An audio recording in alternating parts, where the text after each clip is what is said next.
Okay, so now see this question.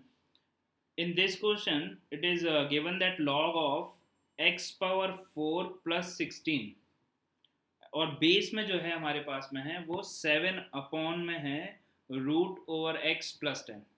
ठीक है, अगर हम इसको नॉर्मली सॉल्व करें कि हम हमारे पास में कुछ लॉगरिथमिक फॉर्म में गिवन है और उसको हम एक्सपोनेंशियल में अगर चेंज करेंगे, तो अगर हम जो बेस है उसको अगर हम रूट ओवर एक्स प्लस 10 जो बेस है, इसको अगर हम रूट ओवर 12 पावर से रेज कर दें, तो हमको वापस एक्स पावर 4 प्लस 16 मिलना चाहिए। ये हमने कैसे लिखा कि log of n to the base a अगर है this is equal to x, तो अगर हम a को x से रेज करेंगे तो हमको वापस क्या मिलता था n। तो ये तो हो गया लॉगरिथमिक फॉर्म, और a को x पावर से रेज करने पर वापस हमें n मिल जाएगा, ये होता था हमारे पास में एक्सपोनेंशियल फॉर्म।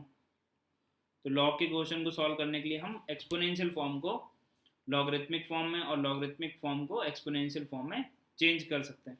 अब आप यहाँ से देखो, so this is not a easy task. इस इक्वेशन को सॉल्व करना इजी टास्क नहीं है बिल्कुल भी। तो जब भी इस तरह का हमारे पास में कोई इक्वेशन बन गया, तो हम क्या करेंगे, हमारे पास में जो गिवन नंबर्स हैं हम अगर उनको एनालाइज करें, तो फिर हम एलएचएस और आरएचएस का जो नेचर है उस पर हम देखेंगे कि ये जो है ऐसा तो नहीं है कि कहीं ये क्वांटिटी जो है वो अलग अलग नेचर की हो। ठीक है, उसके लिए अगर आप यहाँ पर ऑब्जर्व करो तो जिस नंबर का आप लॉग ले रहे हो वो नंबर कैसा है, तो एक्स पावर 4 हमको पता है कि ये हमेशा ग्रेटर देन इक्वल टू 0 होगा, एंड एक्स पावर 4 प्लस 16, इसका मतलब ये जो क्वांटिटी है ये 16 या 16 से ज़्यादा होगी हमेशा। क्लियर है बात। और यहाँ पर जो बेस में जो नंबर है वो है 7 अपॉन में है रूट एक्स प्लस 10। तो आप देखो रूट एक्स जो है वो हमको पता है कि रूट एक्स हमेशा ग्रेटर देन इक्वल टू 0 होता है। 0 कब होता है, जब एक्स 0 होता है, अदरवाइज हमेशा ग्रेटर देन 0 होगा। और इसमें अगर मैं प्लस 10 कर दूं, तो इसका मतलब ये जो पूरा क्वांटिटी हो गया, ये क्वांटिटी 10 या 10 से बड़ा होगा। अब हमारे पास बेस में लिखा हुआ है 7 upon something which is greater than equal to 10, मतलब कि हम बोल सकते हैं कि ये जो सिचुएशन है, अगर मैं इसको पूरे को बीटा बोल दूं और इसको अल्फ़ा बोल दूं, तो ये हमें लिखा हुआ है log of alpha where alpha is greater than equal to 16। तो हम बोल सकते हैं where alpha is a number which is greater than 1। भाई ग्रेटर देन इक्वल टू 16 है तो 1 से तो बड़ा हम बोल ही सकते हैं। और जो बीटा जो है बेस में, ये है 7 upon something greater than equal to 10, मतलब कि ये फ्रैक्शन होगा, इन बिटवीन 0 to 1 होगा। तो हम बोल सकते हैं भाई जो बीटा है वो इन बिटवीन 0 to 1 है। तो लॉग में अगर जो आर्गुमेंट है या जो बेस है, अगर वो दोनों जो है वो अगर सेम साइड ऑफ यूनिटी होते थे, चाहे तो दोनों 1 से बड़े हों या दोनों 1 से छोटे हों, तो जो आंसर आता था वो पॉजिटिव आता था। लेकिन यहाँ पर हम क्लियरली देख पा रहे हैं कि जो आर्गुमेंट है वो तो 1 से बड़ा है, लेकिन जो बेस में जो नंबर है वो तो फ्रैक्शन है। इसका मतलब कि जो हमारे पास में एल में लिखा हुआ है वो क्वांटिटी कैसी होगी, नेगेटिव। और आर में क्लियरली हमको दिख रहा है रूट अंडर 12 जो है वो एक पॉजिटिव नंबर है। So negative can not be equal to positive. तो यहाँ पर x का ऐसा कोई वैल्यू एग्जिस्ट ही नहीं करता है जब ये इक्वेशन को सेटिस्फाई करेगा। तो हम क्लियरली बोल सकते हैं कि हमारा जो आंसर आ गया यहाँ से वो आ गया सीधे सीधे no solution. So sometimes no solution is solution. तो x बिलोंग्स टू 5, या फिर हम बोल सकते हैं there is no such value of x। तो इस तरह के क्वेश्चन को सॉल्व करने के लिए हमको थोड़ा सा पहले एनालिसिस करना पड़ेगा कि डायरेक्ट सॉल्व करने लग जाएं अपन और यहाँ पर बहुत सारा टाइम वेस्ट कर दें। तो उसके पहले हम एनालिसिस करके देख लेंगे कि एल और आर का जो नेचर है वो क्या एक दूसरे को कॉन्ट्राडिक्ट कर रहा है क्या। तो यहाँ पर देखो आप साफ साफ कर रहे हैं, एल नेगेटिव है, आर पॉजिटिव है, तो एक्स की ऐसी कोई वैल्यू एग्जिस्ट ही नहीं कर रही है जिसके लिए हमको कोई सोल्यूशन मिल पाएगा। नेक्स्ट प्रॉब्लम देखते हैं। हमको यहाँ पर पूछा गया है डोमेन ऑफ दीज फंक्शंस। तो जैसा कि फर्स्ट जो प्रॉब्लम है उसमें आप देखो तो लॉग ऑफ आर्गुमेंट और बेस में हाफ लिखा हुआ है। तो बेस तो अगर 1/2 है, इसका मतलब कि लॉग तो डिफाइंड हो जाएगा, क्योंकि बेस पर कंडीशन होती है greater than 0 and not equal to 1, मतलब कि बेस जो है या तो वो ग्रेटर देन 1 होगा या फिर इन बिटवीन 0 to 1 होगा। तो बेस की तो यहाँ पर चिंता करने की हमको ज़रूरत नहीं है। अब जिस नंबर का आप लॉग ले रहे हो वो नंबर कैसा होना चाहिए, पॉजिटिव, तभी वो डिफाइंड होगा। तो यहाँ पर देखो नंबर क्या है हमारे पास में 3 - x। तो इसके डिफाइंड होने के लिए 3 - x को क्या होना पड़ेगा, ऑब्वियसली ग्रेटर देन 0। तो यहाँ से आ गया हमारे पास में x लेस देन 3, तो यहाँ से आंसर आ गया हमारे पास में x belongs to minus infinity to 3, दोनों पर ओपन ब्रैकेट। इन्फिनिटी और माइनस इन्फिनिटी तो हमेशा ही ओपन ब्रैकेट होता है, और 3 पर कैसा होगा यहाँ पर ओपन ब्रैकेट, क्योंकि अगर x का वैल्यू 3 हो गया तो ये 0 हो जाएगा, and log of 0 is not defined. तो हमारे पास में जो डोमेन आ गया, डोमेन मतलब कि set of values of x, जबकि function y is equal to F X के फॉर्म में लिखा हो, तो यहाँ पे क्लियरली आंसर आ गया हमारे पास में x belongs to minus infinity से 3 ओपन इंटरवल। अभी अगर हम नेक्स्ट प्रॉब्लम में देखें तो आर्गूमेंट तो सेम है, तो ये जो कंडीशन है यहाँ से हम जब सॉल्व करेंगे आर्गूमेंट ग्रेटर देन 0 के लिए, तो ये तो डायरेक्ट हमारे पास में आ गया कि x जो है वो लेस देन 3 होगा। लेकिन क्या इतना करना सफिशिएंट है? नहीं। यहाँ पर अगर आप देखो तो बेस जो है वो वेरिएबल है, बेस वेरिएबल है, इसका मतलब कि जैसे x माइनस 1 है, अगर आप x माइनस 1 में x का वैल्यू अगर आप डाल दो सपोज करो 3, तो x माइनस 1 जो है वो 2 बन जाएगा, तब तो ये सेटिस्फाई कर रहा है। लेकिन अगर आप x का वैल्यू -4 -5 या ऐसा कोई वैल्यू रख दो जिससे कि x माइनस 1 नेगेटिव हो जाए, तो लॉ ऑफ डिफाइंड ही नहीं होगा। तो बेस पर कंडीशन क्या होती है? बेस पर कंडीशन होती है हमारे पास में, तो बेस है x माइनस 1, कंडीशन लगा दें हम तो greater than 0 and not equal to 1। तो हमको इन दोनों कंडीशन को अप्लाई करके फिर फाइनल जो आंसर आएगा वो क्या आएगा? इन दोनों का इंटरसेक्शन। तो यहाँ से हम लिखें तो x must be greater than 1 and x can not be equal to 2, ये आ गया हमारे पास में। इसको अगर मैं 2 डैश बोल दूँ तो जो फाइनल आंसर होगा हमारे पास में वो आ जाएगा 1 इंटरसेक्शन 2 डैश। इंटरसेक्शन क्यों ले रहे हैं? क्योंकि दोनों कंडीशन का सेटिस्फाई करना जरूरी है। जिस नंबर का आप लॉग ले रहे हो वो नंबर पॉजिटिव होना चाहिए, वो भी जरूरी है लॉग के डिफाइन होने के लिए, और जो बेस आपने लिया है वो बेस जो है वो वेल डिफाइंड होना चाहिए, मतलब कि greater than 0 and not equal to 1 होना चाहिए। तो यहाँ से अगर हम दोनों का इंटरसेक्शन लें तो क्लियरली हम देख पाएंगे, नंबर लाइन पर मैं ड्रॉ किया, 3 से छोटा बोल रहा है फर्स्ट वाले केस में, तो 3 पे हमने ओपन और लेस देन 3, और फिर बोल रहा है x is greater than 1 and not equal to 2, यहाँ से जो 2 डैश जिसको हम बोल रहे हैं, तो ग्रेटर देन 1, ठीक है, एंड नॉट इक्वल टू 2, तो 2 यहाँ कहीं पर आ रहा होगा, तो इस पर हम क्या कर देते हैं ओपन। अब आप देखो जो इनका इंटरसेक्शन वाला पार्ट है वो आ गया हमारे पास में 1 से 2 एंड 2 to 3, तो हम आंसर बोल सकते हैं हमारे पास में आ गया x belongs to open at 1 and open at 2 union 2 to 3, या फिर इसी को हम लिख सकते थे x belongs to 1 to 3 except 2। I hope this is clear to all of you. अभी देखो अगर आप नेक्स्ट जो हमारे पास में एग्जांपल है उसमें जो नंबर है वो वापस से 3 - x है, तो उसका तो हमको चिंता करने की जरूरत नहीं है। तो यहाँ से तो कंडीशन आ गया हमारे पास में x is less than 3, this is 1। Now another condition we have on base, that is base must be greater than 0 and not equal to 1 again.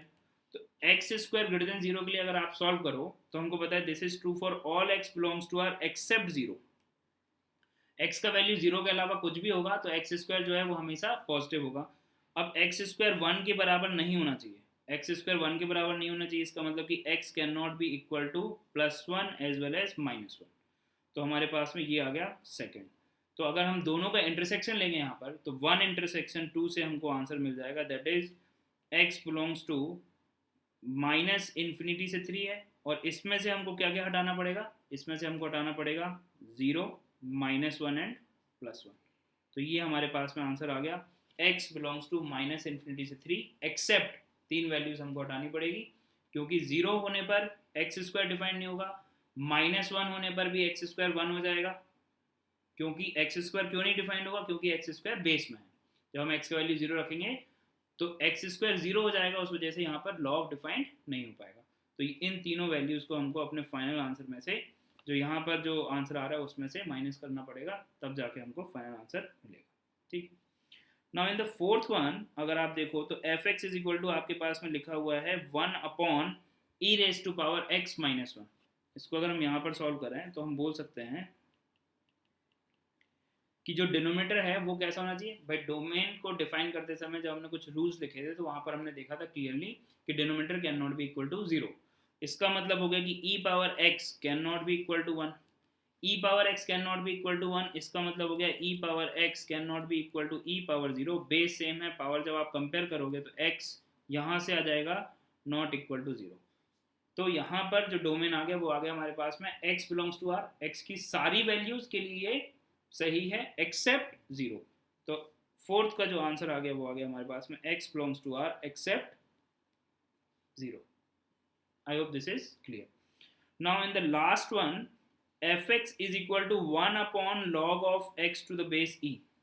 अब आप देखो फिफ्थ जो हमारे पास में क्वेश्चन है उसमें, तो लॉग के डिफाइन होने के लिए x must be greater than 0, लेकिन डिनोमिनेटर में होने की वजह से अब log of x to the base e जो है वो 0 नहीं हो सकता है। तो log of x to the base e cannot be 0. This implies x cannot be equal to e power 0, that is 1. तो हमको यहाँ पर x ग्रेटर देन 0 तो होना चाहिए फर्स्ट ऑफ ऑल डिफाइंड होने के लिए, लेकिन x का वैल्यू 1 नहीं हो सकता है।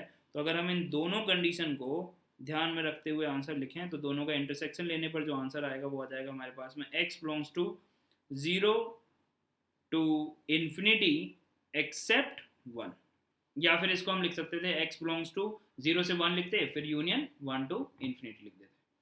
तो हमारे पास में ये सारे जो फंक्शन है इनका डोमेन आ गया। अब इसमें जो है और क्वेश्चन क्या बन सकता था कि ये क्या करते कि जो फर्स्ट और सेकंड क्वेश्चन है दोनों को ऐड करके लिख देते। तो उसमें आंसर लिखने के लिए हमको पता है कि अगर एक फंक्शन है हमारे पास में fx, दूसरा फंक्शन gx है, तो आप fx का डोमेन निकालो, gx का डोमेन निकालो, और जो फाइनल आंसर आएगा दोनों फंक्शंस के सम से जो एक नया फंक्शन बन रहा है, तो फाइनल आंसर जो आएगा दोनों के डोमेन का इंटरसेक्शन। ऐसा ही अगर हम दो फंक्शंस को माइनस करके नया फंक्शन बना रहे हैं तो भी होगा, मल्टीप्लिकेशन करके बना रहे हैं तो भी वही होगा। हाँ, पर जब हम डिवीजन करके बना रहे हैं तब हमको ध्यान रखना पड़ेगा कि जिस फंक्शन से आपने डिवाइड किया है वो फंक्शन जिन x की वैल्यू के लिए 0 हो रहा है वो सारी वैल्यूज को आपको फाइनल आंसर में से हटाना पड़ेगा। I hope clear. Now in the next question it is given that a and b are real numbers, x is equal to एक फंक्शन गिवन है for all x belongs to r के लिए, and f of log of base 10, और argument में भी हमारे पास में log of base 3 और आर्गुमेंट है यहाँ पर 10, ठीक है, इसका वैल्यू 5 दे रखा है, and we have to evaluate the value of f of this. तो हमको क्लियरली एक चीज़ यहाँ पर दिख रहा है कि ये जो नंबर लिखे हुए हैं, अगर मैं log of base 10 log of 10 to the base 3, इसको अगर मैं कोई नंबर मान लेते हैं, अगर अपन इसको लेट से t, तो यहाँ पर क्लियरली दिख रहा है कि ये दोनों आपस में कुछ ना कुछ तो रिलेटेड हैं। तो इसको अगर आप देखो log of base 10 and log of 3 to the base 10, तो इसको हम लिख सकते हैं log of, यहाँ पर तो base 10, और यहाँ पर अगर हम बेस और नंबर को आपस में इंटरचेंज करेंगे तो वैल्यू जो है वो रेसिप्रोकल हो जाएगी। तो इसको मैं लिख सकता हूँ 1 upon log of 10 to the base 3। अब ये हमारे पास में लिखा हुआ है लॉग ऑफ बेस 10, और इसको मैं लिख सकता हूँ लॉग ऑफ 10 बेस 3 का पावर -1। तो लॉग में जो पावर रूल होता है वो क्या होता है, log of m power n to the base a, जहाँ पर लॉग डिफाइंड है, मतलब बेस वगैरह जो है वो डिफाइंड है, तो इसको हम लिख सकते हैं n of log of m to the base a। तो यहाँ पर -1 आगे आ जाएगा। तो आप देखो ये क्या बन गया, अगर ये -1 आगे आ गया तो ये बन गया log of base 10 and log of 10 base 3। तो अगर मैंने इसको t माना था तो ये क्या लिखा हुआ है हमारे पास में -t। सो बेसिकली अगर आपको f ऑफ t का वैल्यू पता है तो आपको f ऑफ -t का वैल्यू बताना है। तो यहाँ पर अगर मैं x की जगह पर -t अगर रिप्लेस कर दूँ तो ये क्या बन जाएगा हमारे पास में, a of sine of -t will give you minus of a of sine t। इसी तरह से x की जगह पे जब आपने -t लिखा तो -t का पावर 1/3, -t का power 1/3 will give you -t along with -t basically. तो ये बन जाएगा हमारे पास में minus of b times raise to power 1/3। अगर हम क्यूब रूट ऑफ x जो लिखा हुआ है उसको हमने इस तरह से लिख दिया, एंड प्लस 4, और x की जगह पे बस t रख दो, ये तो डमी वेरिएबल प्रॉपर्टी हो गई। तो a sine t plus b of cube root of t and plus 4। इसको अगर मैं इक्वेशन 1 बोल रहा हूँ, इसको इक्वेशन 2 बोल रहा हूँ, अगर आप दोनों को ऐड कर दोगे तो आप देखोगे यहाँ से हमको मिल रहा है f of t plus f of -t। हम बात करें इन दोनों इक्वेशन की, ठीक है। इन दोनों को अगर हमने ऐड कर दिया तो देखो आप, ये तो कैंसिल आउट हो जाएगा और ये भी कैंसिल आउट हो जाएगा। तो हमारे पास में क्या आ गया 8। अब एफ ऑफ टी का वैल्यू जो है वो हमको 5 पता है, एफ ऑफ माइनस टी हमको बताना है। So this is equal to F of minus T is equal to 8 minus of F of T. F of T कितना है 5। सो फाइनली आंसर हमारे पास में क्या आ गया 3। तो बस इसमें हमने थोड़ा सा बस देख लिया कि जो हमको पूछा गया है और जो गिवन है वो आपस में किस तरह से रिलेटेड है। तो वो आपस में किस तरह से रिलेटेड है, तो हमने लॉग की प्रॉपर्टी को यूज़ करके उनके बीच में रिलेशन निकाल लिया। So I guess this is clear to all of you. Now in the next sum we have to find the domain of log, और ये एक हमारे पास में डिग्री 4 का पॉलिनोमियल गिवन है और बेस में जो है वो साइन एक्स है। तो अगर हम यहाँ पे लिखें कि अगर y is equal to log of alpha to the base beta की बात हो रही है, तो इसके डिफा जो है वो ग्रेटर देन 0 होना चाहिए, बीटा जो है वो greater than 0 and not equal to 1 होना चाहिए। ये कंडीशन अगर फुलफिल कर रहा है अल्फा और बीटा तो लॉग जो है वो डिफाइन हो जाएगा। अल्फा यहाँ पर आर्गुमेंट है, बीटा जो है वो बेस है। तो यहाँ पर जो आर्गुमेंट में जो नंबर है हमारे पास में या जो एक्सप्रेशन है वो जो है हमारे पास में है minus of x power 4 plus 7x square plus 6x। ये होना चाहिए पॉजिटिव, फर्स्ट थिंग। और जो सेकेंड अगर मैं यहाँ पे लिखूँ कि जो बेस में है वो है साइन एक्स, वो होना चाहिए greater than 0 and not equal to 1।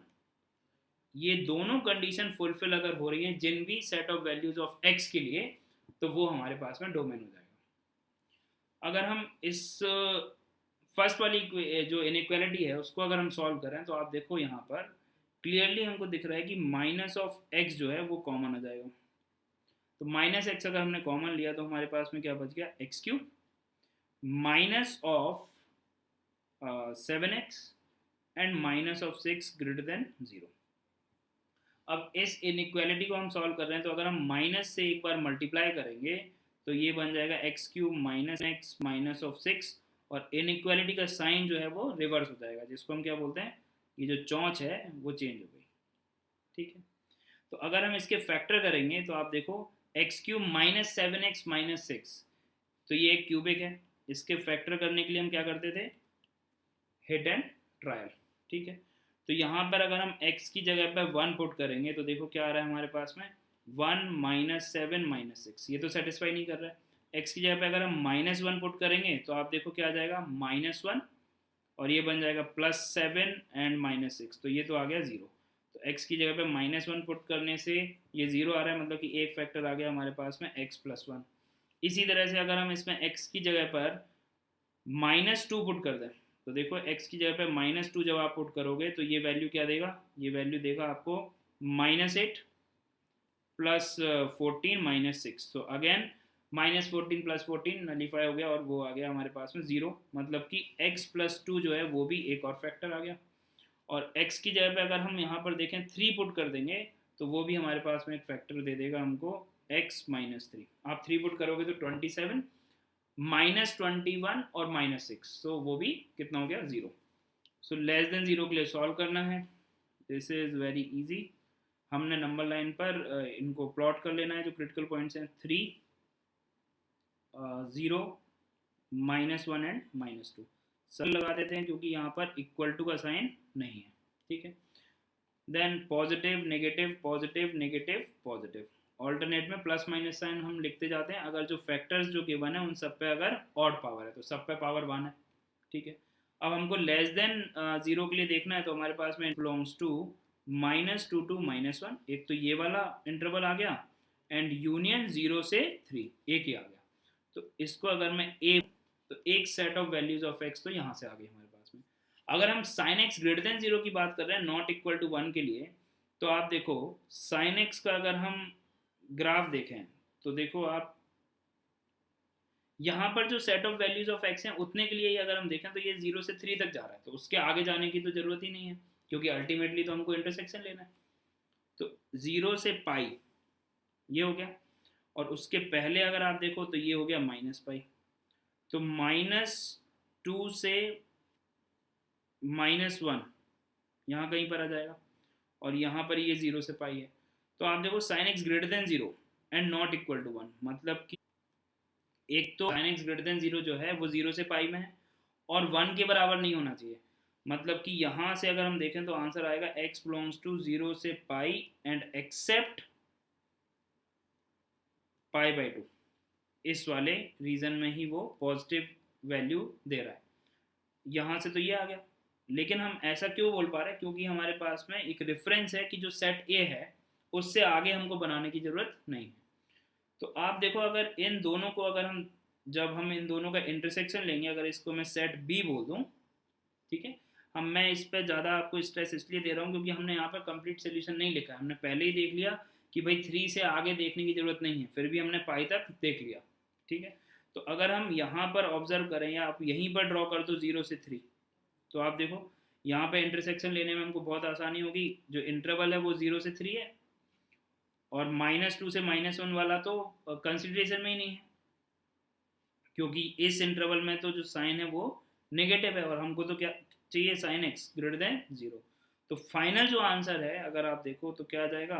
A intersection B अगर हम करेंगे तो हमारे पास में फाइनल आंसर आ जाएगा x बिलोंग्स टू 0 से 3, और पाई बाई 2 का वैल्यू जो है वो होता है 1.57। तो वो 0 से 3 इंटरवल में आ रहा है। अगर साइन एक्स जो है 1 हो जाएगा, मतलब x अगर पाई बाई 2 हो जाएगा तो बेस में 1 हो जाएगा, जो कि लॉग को उस वजह से लॉग जो है वो डिफाइंड नहीं होगा। तो इसमें से हमको पाई बाई 2 को माइनस करना पड़ेगा। सो फाइनली आंसर जो है हमारे पास में आ गया x belongs to 0 to 3 except pi by 2। So this is a important question. तो now I hope that exponential and logarithmic function के बारे में आपकी अंडरस्टैंडिंग पहले से थोड़ी सी बेटर हुई।